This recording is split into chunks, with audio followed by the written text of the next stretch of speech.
নামাজের পূর্বে নিয়ত নাওয়াইতুন পড়া যাবে কিনা? নামাজের পূর্বে নিয়ত করা সুন্নত না ফরজ? জানেন না আপনারা? নামাজের আগে নিয়ত করাটা এটা কি সুন্নত না ফরজ? ফরজ। ইন্নামাল আমালু বিন্নিয়াত। নামাজের ফরজের মধ্যে একটা হলো নিয়ত করা। শুনেন নাই?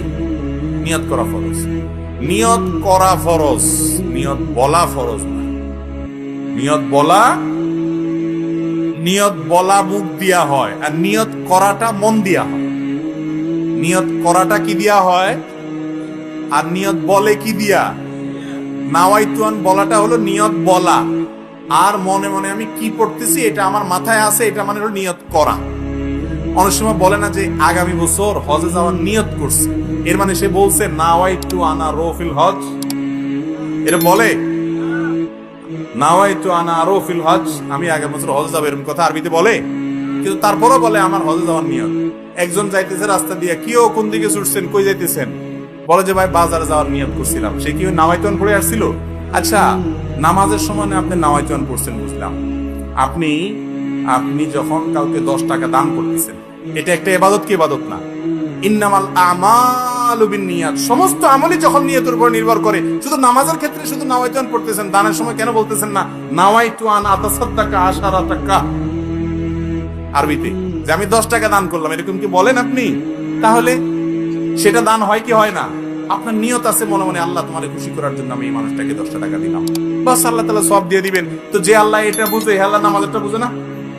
তাহলে বোঝা গেল নামাজের মধ্যে নিয়ত করা ফরজ, কিন্তু সেটা মনে মনে ইন্টেনশন থাকলে, ইচ্ছা থাকলেই চলবে না। মনের ইচ্ছাটাই হলো নিয়ত। আপনি কি নামাজ পড়তেছেন এটা মাথায় থাকলে চলবে, মুখে নাওয়াইতুন পড়ার দরকার। মুরে পুরা বলবেন যে নতুন নতুন হুজুর গজাইছে, এসব ওলাইন কি কয় না কয় আল্লাহ জানে।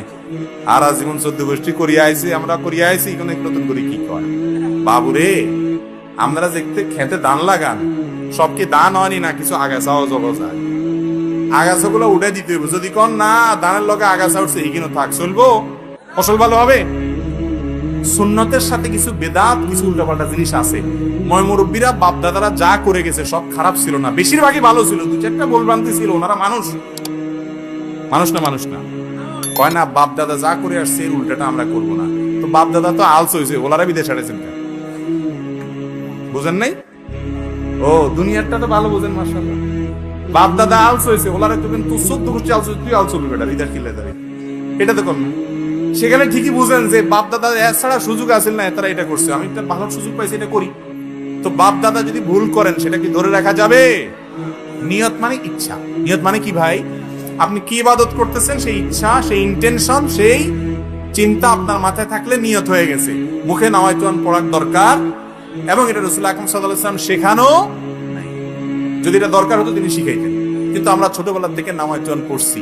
এই নাওয়াইতুন বগদাদি কায়দাতে আছে, ওই মক্কা মদিনার কায়দায় নাই। ইসলাম কি বগদাদ থেকে আসছে না মক্কা মদিনা থেকে আসছে? তাহলে বগদাদি কায়দাটা পড়লে কেমনে হবে? সহজ হিসাব বুঝেন না? আল্লাহ তাআলা আমাদেরকে বুঝার তৌফিক দান করুন।